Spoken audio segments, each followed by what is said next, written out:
Yan, pangalawang harvest ng, hindi, pangalawang puno pala. Papalitan ko siya, tatanggalin ko to para meron akong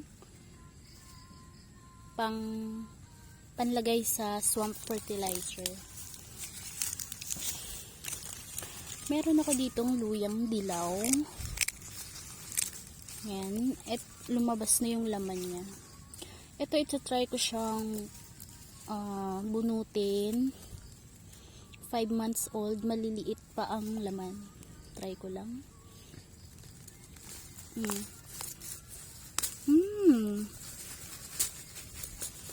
Ang laman niya. Maliliit pa, no? Pangit yung ano niya dito. Hindi pangit yung tinanim ko dito. Ito lang yung nag-survive. Siguro ito nabulok to noong tinanim ko.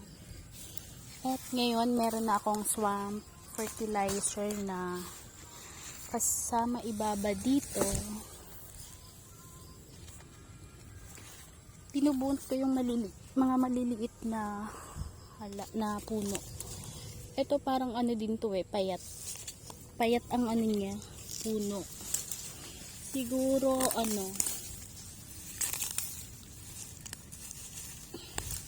ito yung gagawin kong pang fertilizer. Maliliit payat siya.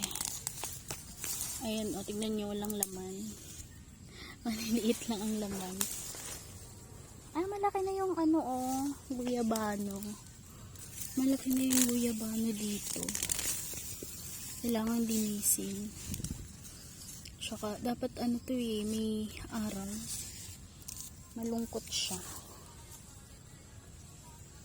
Ay, wait lang. Parang may naapakan ako. Yung sweet basil. Naapakan ko.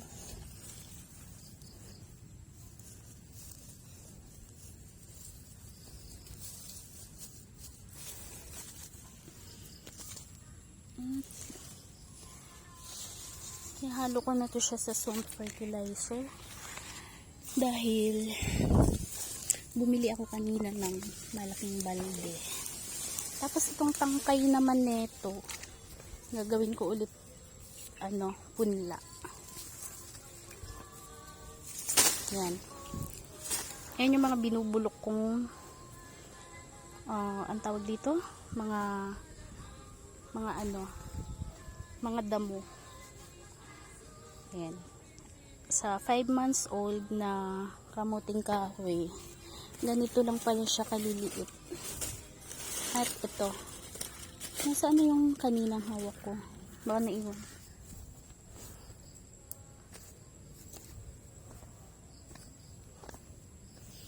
Ito siya, 5 months old. Pwede na rin kainin. Tsaka lilinisin ko yan dyan. Yan, pwede na pang swamp fertilizer. Ihahalo. At ito yung binili ko kaninang balde. Ayan, may tubig na siya. Sarap maligo. At meron ako ditong ube. Ito yung ube. Parang gusto ko na siyang bunutin at gawing at lutuin. Ayan Ito yung pinunla ko. Ayan, na siya. Parang nawala na yung niya laman. At nagpalit. Ito ang kapalit. Ito yung kapalit niya. Parang maliliit pa. Hayaan ko na lang siguro muna to. Maliliit pa ang laman Alam ko pag hinayaan to dito, dadami ang laman nito. Tsaka lumalaki ang laman nito. Pero parang gusto ko siyang 5 months old pa rin to maliliit pa yan. Siguro mga summer, March, pwede ko na siyang harvestin. Tapos dadagdag ako uli ng tanim.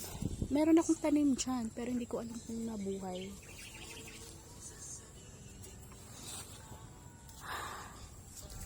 Ayan.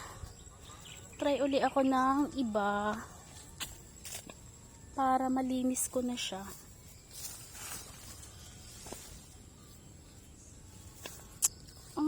umuwi ako dito, hindi nag-survive. Matigas kasi ang lupa.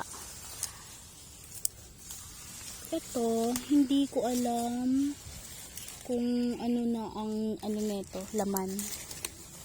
Try ko ang laman neto. Palitan ko na lang siya ng bunga, ng tanim.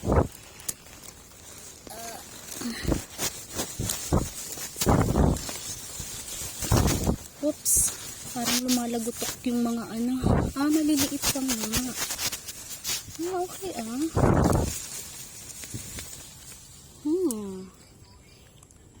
Nice.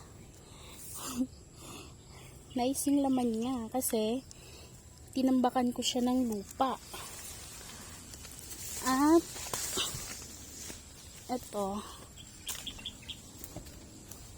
Yan, medyo malalaki siya. At yung tangkay niyan ay gagawin ko uling punla.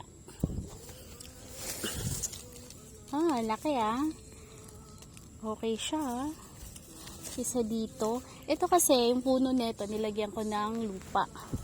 Tinambakan ko ng lupa yung puno nito. At ito naman, hindi. Kaya matigas yung lupa, maliliit yung laman. Yan. Pahiga yung ano ko dito ang pagtanim ko sa kanya, pahiga. Pero may nagsabi na maganda daw yung patayo. Mas marami daw ang laman nun. Pero, hindi ko, yung 3 puno dun sa kabila, patayo yun. Pero hindi ko pa sure kung malalaki ang laman nun. At, ganito yung lupa dito. Yan. Buwagag naman siya kapag ulan. Pero matigas siya pag hindi tag-ulan. Yan siya. Hindi kita. Ito siya. Yan. Yan.